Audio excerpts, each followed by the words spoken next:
Famille, justice, enfance. Bonjour et bienvenue dans Famille, Justice, Enfance numéro 121 sur RLP avec Stéphane. Famille, Justice, Enfance, l'émission qui parle de la famille, de la justice et de l'enfance.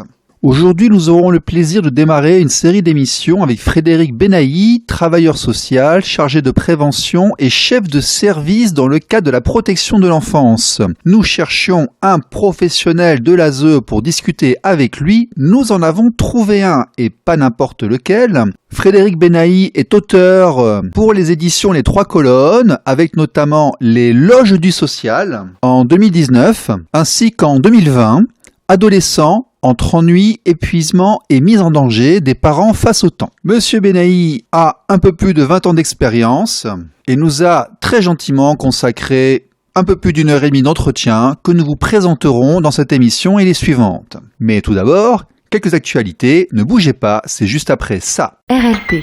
Radio libre en Périgord. Famille, justice, enfance. RLP 102.3 avec Alexandre de la Marche pour l'égalité parentale des Liens-Morans. Bonjour Alexandre, alors qu'est-ce que cette marche? Vous partez d'où? Quand? Durant combien de temps? Dis-nous tout.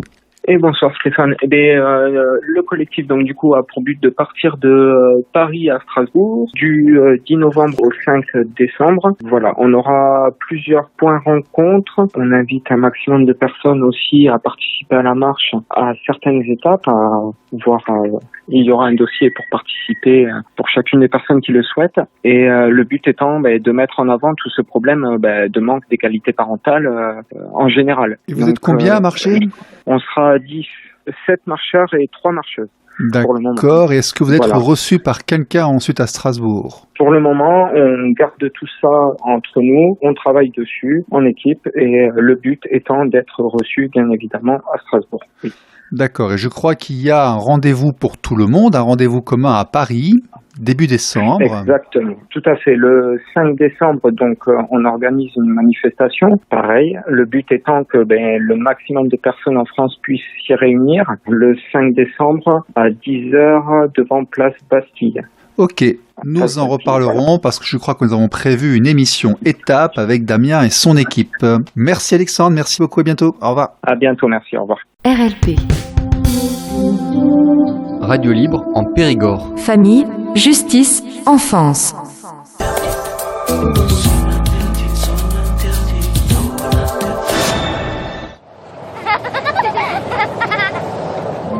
Dans notre pays, 170 000 enfants en danger sont placés par l'aide sociale à l'enfance dans des lieux où ils peuvent grandir en toute sécurité. Mais l'ASE manque de place et nous avons découvert une réalité bien plus sombre pour beaucoup de ces enfants. Quand l'ASE ne sait plus où les mettre, elle les place par exemple à l'hôtel. 10 000 mineurs y sont logés dans des conditions indignes.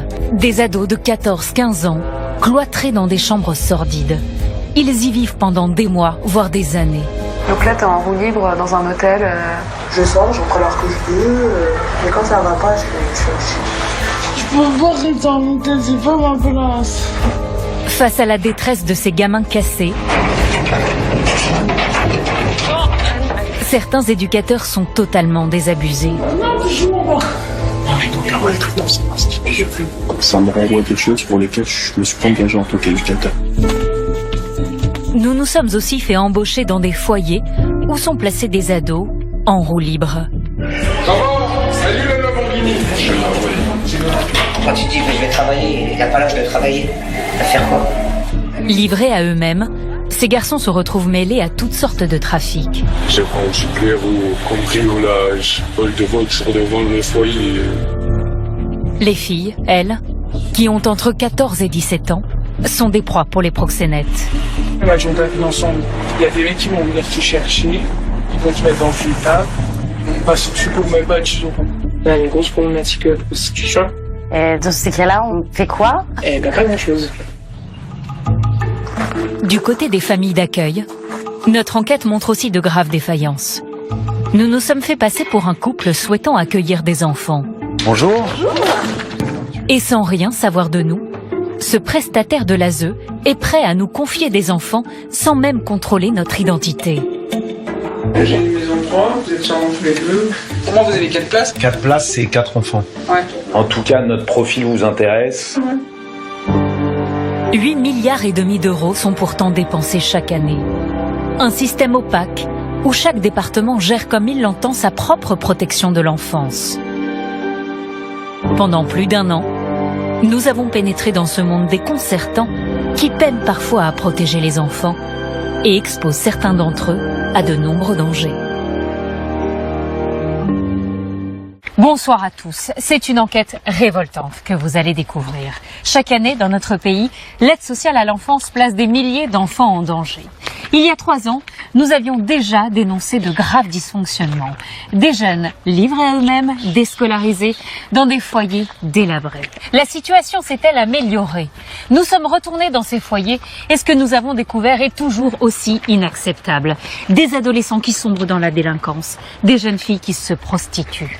Pire encore, des milliers d'enfants de l'ASE sont parqués dans des hôtels, parfois insalubres, pendant des mois et ils sont en grande détresse psychologique. Pourquoi y a-t-il toujours autant de dysfonctionnements? Qui est responsable? Le nouveau scandale des enfants placés, c'est une enquête de Jean-Charles Doria. Bien, alors, à ma gauche, un système social de protection de l'enfance qui marche extrêmement mal. À ma droite, des tribunaux qui, nous le répétons de manière assez régulière, n'ont ni les moyens ni les capacités de fonctionner correctement. Entre les deux, nous avons des systèmes d'inspection au fonctionnement extrêmement critiquables, et nous en avons déjà parlé. Mais l'intervenant du terrain, le professionnel qui s'est engagé, lui, avec son cœur, son ventre et ses tripes pour essayer de rendre le monde meilleur, lui, comment il le vit, comment ça se passe, qu'est-ce qu'un cadre dirigeant chez l'ASE, comment c'est, voici Monsieur Frédéric Benahi. RLP 102.3, aujourd'hui avec Frédéric Benahi. Monsieur Benahi est l'auteur de l'ouvrage « Adolescents entre ennui, épuisement et mise en danger, des parents face au temps » aux éditions Les Trois Colonnes. Monsieur Benahi est travailleur social depuis plus de 25 ans. Il a travaillé au Conseil départemental des Hauts-de-Seine et à divers endroits et s'est spécialisé dans l'étude de l'adolescence et des liens parentaux. Monsieur Benahi, bonjour. Oui, bonjour, merci de m'inviter dans votre émission.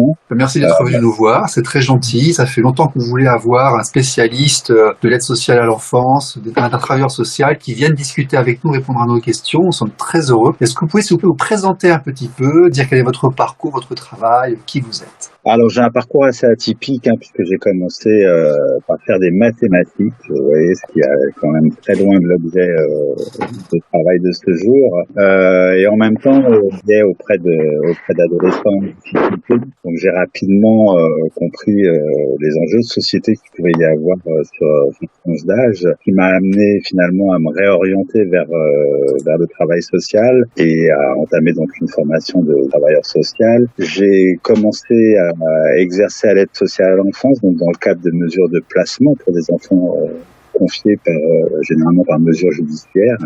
J'ai été ensuite chargé de mission, à savoir développer tout partenariat sur des territoires et permettre d'avoir une vision un peu plus large, claire et objective des phénomènes émergents concernant l'adolescence, mais aussi la toute petite enfance, qu'il ne faudra pas négliger dans notre approche. J'ai par la suite été responsable d'une unité qui fait donc de l'aide éducative en milieu ouvert. Et actuellement, je suis donc cadre dans un service de l'aide sociale à l'enfance où à la fois nous avons le suivi d'enfants confiés par des décision judiciaire, d'enfants confiés par leurs parents, mais on a aussi toute la délégation de mission sur les aides à domicile, qu'elles soient administratives ou en milieu ouvert. Bon, écoutez, on va commencer directement dans le cœur du sujet.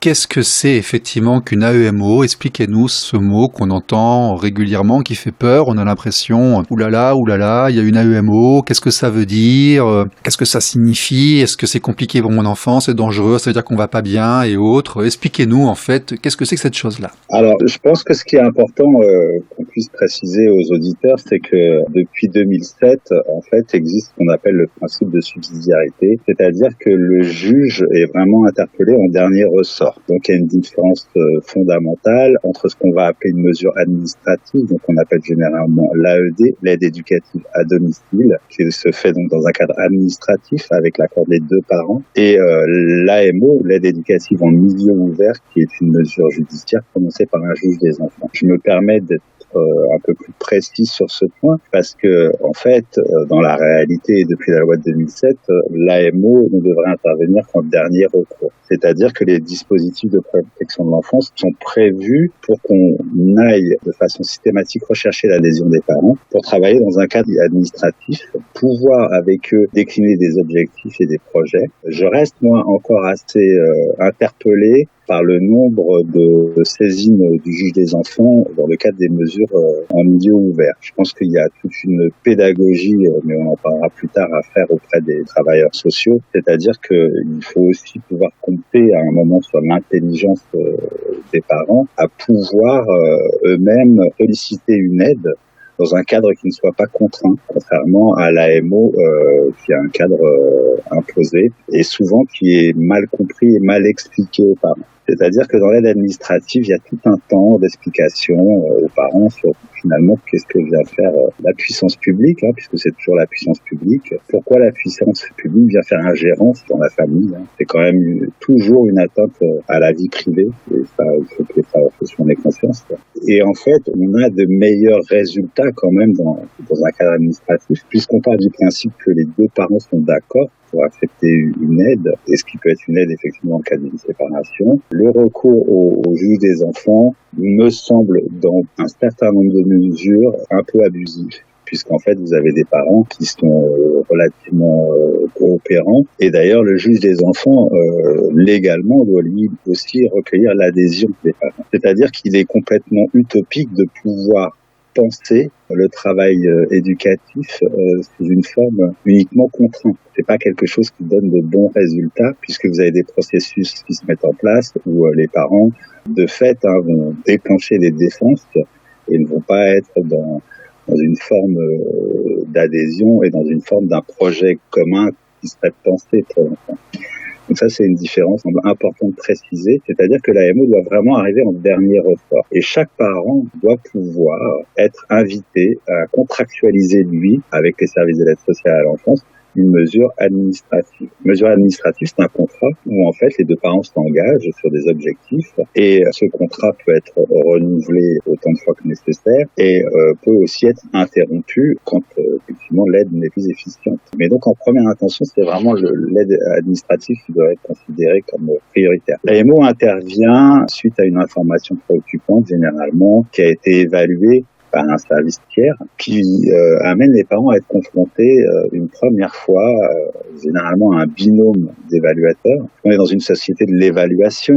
Vous alliez maintenant, vous avez un rappel par Google Maps pour noter tel restaurant, pour noter tel livreur. Et souvent, en fait, la saisine du juge des enfants est liée aussi à une frilosité des travailleurs sociaux. C'est-à-dire qu'on se dit le juge va sécuriser la procédure, va contraindre les parents à rentrer dans un travail qui s'avère pas forcément la réalité. Alors effectivement, une fois qu'on a la justice dans la boucle, ça devient plus compliqué, puisque les parents ont des obligations par rapport à cette mesure. Donc la mesure d'AMO, ça aussi c'est important peut-être de le rappeler à vos auditeurs, ne touche en aucun cas l'autorité parentale. C'est-à-dire que les parents gardent tous les attributs de l'autorité parentale et gardent donc toutes les décisions par rapport à l'enfant. L'AMO est un dispositif d'accompagnement éducatif, mais absolument pas un dispositif qui vient toucher à l'intégrité de l'autorité parentale. Et par contre, effectivement, ça demande une disponibilité à des rendez-vous, tant pour le père que la mère, que pour l'enfant. Et en fin de mesure, un rapport est soumis au magistrat pour évaluer s'il y a une reconduction de l'AMO, voire une mesure plus contraignante avec effectivement une possibilité de placement ou une main levée, c'est-à-dire qu'on arrête le suivi éducatif. RLP. Radio libre en Périgord. Famille, justice, enfance. Frédéric Benahi sur RLP, qui va nous expliquer ce que c'était qu'une AED, une AEMO, et qui, si j'ai bien compris, estime que l'on va parfois saisir le juge un peu trop facilement, un peu trop rapidement, au lieu de travailler en bon entendement, si j'ai bien fonctionné dans mon écoute. Tout à fait, oui, je pense qu'effectivement, on est dans une société qui est assez frileuse, avec un principe de précaution très fort, et on oublie souvent les ressources parentales. Et peut-être peut-être aussi une vision idéalisée de votre environnement, c'est-à-dire qu'on peut avoir, par expérience, pour avoir vu passer un certain nombre de dossiers, on va avoir des services d'enquête qui vont être très frileux, qui vont recommander des mesures tout de suite. On va alimenter les points rencontres, on va alimenter les AEMO, et c'est-à-dire que l'AEMO va se réduire à, le plus souvent, un entretien avec chaque parent et l'enfant par mois pour voir si tout va bien. C'est-à-dire que la baguette magique miraculeuse n'existe pas. Ce que je viens de dire, ça évoque quelque chose chez vous ou c'est que chez nous? Alors non, tout à fait. On est dans un contexte de tension, comme tous les métiers d'ailleurs liés à la santé, au médico-social. Effectivement, il y a moins de publicité autour de la pénurie actuelle de travailleurs sociaux, mais aussi il faut savoir que c'est des mesures chères au départ. La protection de l'enfance, c'est quand même un poste budgétaire extrêmement important, généralement derrière le revenu de solidarité active. Et on se retrouve effectivement avec des services qui sont démunis et à qui on demande des choses qui parfois peuvent paraître complètement impossibles, c'est-à-dire d'évaluer effectivement avec un rendez-vous par mois le devenir d'un enfant et de poser une évaluation qui, à mon sens, n'est pas possible. C'est-à-dire qu'on ne peut pas faire connaissance avec une famille en tout ce qu'elle peut amener de son histoire et de sa relation à son enfant avec des rendez-vous aussi éloignés. C'est-à-dire qu'on s'est un peu éloigné de l'origine qui était quand même liée à la notion de guidance parentale. C'est-à-dire, vous rencontrez des difficultés, comment nous, avec la technicité particulière qu'on peut avoir, on peut vous accompagner dans ces difficultés pour vous permettre effectivement de trouver des ressources qui vous soient propres, sans toucher forcément à la conception que vous avez, vous, de votre rôle de parent. On est un peu sorti de ça et on est effectivement sur, en plus, des délais d'attente qui sont catastrophiques. Il y a des départements où on est à 1 an d'attente, c'est-à-dire que la première mesure est ordonnée, 1 an plus tard, le juge reçoit à nouveau, la mesure n'a pas débuté. Donc, ce qui laisse quand même les parents dans une insécurité extrêmement forte et qui vient laisser tout ce qu'il peut y avoir conflictuel en l'état, voire le raviver. Donc, je vous rejoins complètement sur le fait qu'actuellement, en tout cas, il y a une pénurie, comme on n'est pas suffisamment efficient dans ce type de mesures. RLP. Radio libre en Périgord. Famille, justice, enfance. Bon, alors, on va rebondir sur l'enfant.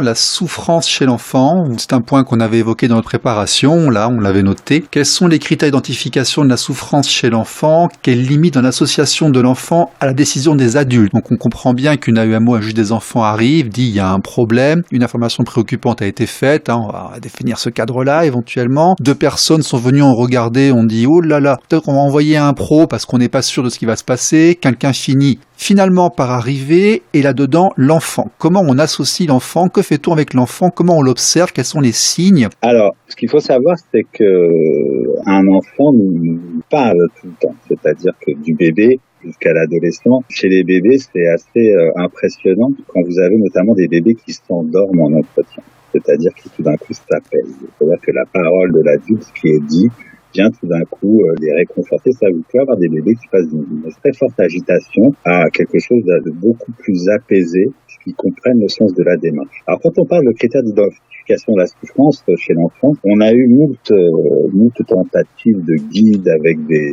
points très précis qu'il faudrait identifier, détailler. Donc là, je parle bien évidemment pas des situations de maltraitance avérées. Je parle pas d'enfants qui viendraient avec des choses qu'on puisse constater, des hématomes, des choses comme ça. Donc il y a des moult guides qui ont été produits. En fait, si on reste assez simple, sans être simpliste, un enfant c'est comme un adulte. C'est-à-dire que les enfants, quand je dis qu'ils nous parlent, c'est-à-dire qu'il va falloir analyser dans ce qui se passe dans leur vie du quotidien qui vient faire rupture. C'est-à-dire quand vous avez un enfant qui était plutôt joyeux, décrit comme joyeux à l'école, qui avait plutôt tendance à aller s'amuser avec les copains. Quand on le voit tout d'un coup, prendre une position de repli. C'est comme chez l'adulte, c'est-à-dire que la dépression n'arrive pas d'un coup, c'est pas un stade on est déprimé, c'est que il y a des mécanismes de défense chez l'enfant qui se mettent en place, et en fait, il faut être très sensible à ces phénomènes de rupture pour identifier la souffrance. Il y a des enfants qui effectivement font des manifestations assez conséquentes, des enfants qui se remettent à faire pipi au lit, qui viennent nous montrer qu'il y a un dérèglement qui se met en place, et puis il y a des fois, en fait, c'est beaucoup plus sournois, c'est-à-dire que vous avez l'enfant qui s'absente. L'enfant qui ne participe plus, qui n'est plus en lien avec les autres, qui n'est plus en lien avec ses parents, qui décide de s'extraire finalement du conflit parental. Et actuellement, notre société a souvent recours à des objets type tablette, etc. pour faciliter cette extraction. Donc, moi, je suis très sensible à ce que les travailleurs sociaux puissent accompagner les parents dans l'identification de ces modifications du comportement quotidien. C'est-à-dire qu'un enfant qui va proposer une opposition massive, la question, c'est pas il pose une opposition massive. La question, c'est depuis combien de temps? C'est-à-dire que est-ce qu'effectivement les symptômes ou les éléments qu'on voit sont liés à la séparation? Est-ce que finalement ils sont antérieurs?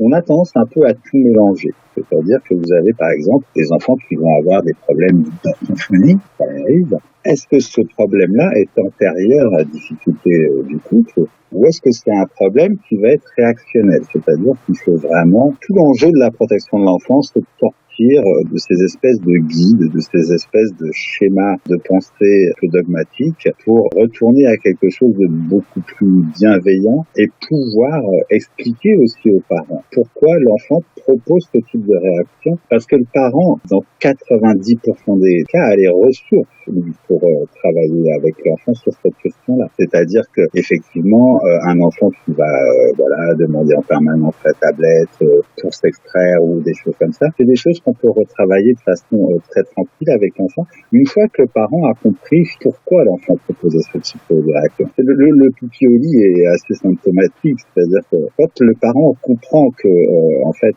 l'enfant à ce moment-là ne maîtrise plus ses sphincters parce que l'angoisse est telle qu'il n'est pas en capacité de le faire pendant la nuit, vous avez des parents qui vont changer d'attitude, c'est-à-dire qu'ils vont rebasculer dans l'histoire du soir, dans un couchage plus apaisé, c'est-à-dire qu'ils vont accompagner le couchage. Si effectivement on part du principe que le fait que l'enfant se fasse pipi au lit, c'est un signe et qu'il faut absolument traiter le signe et que ça indique que le parent n'est pas entre guillemets un bon parent, je pense qu'on fait une erreur manifeste.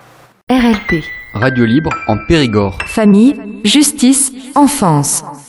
Frédéric Benahi sur RLP, Frédéric Benahi, travailleur social, qui nous parle aujourd'hui de l'aide sociale à l'enfance, des mesures éducatives. Alors, nous allons parler aujourd'hui d'autorité parentale. L'autorité parentale comme support de la protection de l'enfance, mais aussi la recherche des figures d'attachement de l'enfant. Alors, c'est intéressant parce que nous avons, nous ici, avec nos invités, et le vécu génétique, en fait, qui a amené à la mise en place de cette émission, nous avons l'impression que les liens parentaux, l'autorité parentale est très critiquée, très attaquée en Occident, et notamment en Europe de l'Ouest, en associant le Québec et les USA. Qu'est-ce que vous en pensez, vous, comme spécialiste? Y a-t-il trop d'ingérence extérieure?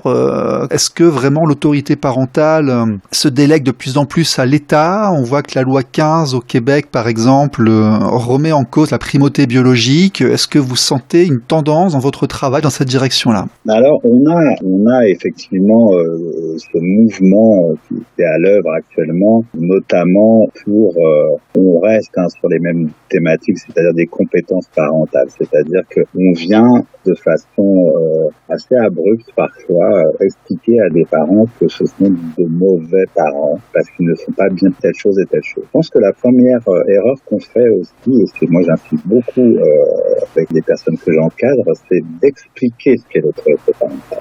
C'est-à-dire que l'autorité parentale, c'est un mot qui est abstrait. L'autorité parentale, c'est quelque chose qui a été pensé, qui est relativement récent dans notre histoire, puisque les années 70, on était encore sur la puissance paternelle. Finalement, qu'est-ce que ça veut dire? Donc, c'est un ensemble de droits et de devoirs, mais c'est aussi un ensemble de droits. Et effectivement, la puissance publique n'est pas là pour faire ingérence et pour donner une ligne de conduite qui serait absolument celle qu'il faudrait suivre. Et je pense qu'il y a un véritable problème, c'est-à-dire qu'on n'explique pas aux parents tout simplement ce qu'est être parent par la loi. Donc il y a plusieurs façons d'être parent, Isabelle développe très bien ça, mais il y a aussi une façon légale d'être parent qui renvoie à la fois à la santé, à la fois à la scolarité, à la fois à ce qu'on va appeler les bonnes mœurs. Mais tout ça, si vous voulez, surtout pour des gens qui vont être fragilisés, soit par une histoire personnelle, soit au moment de la séparation, soit par des non-dits familiaux,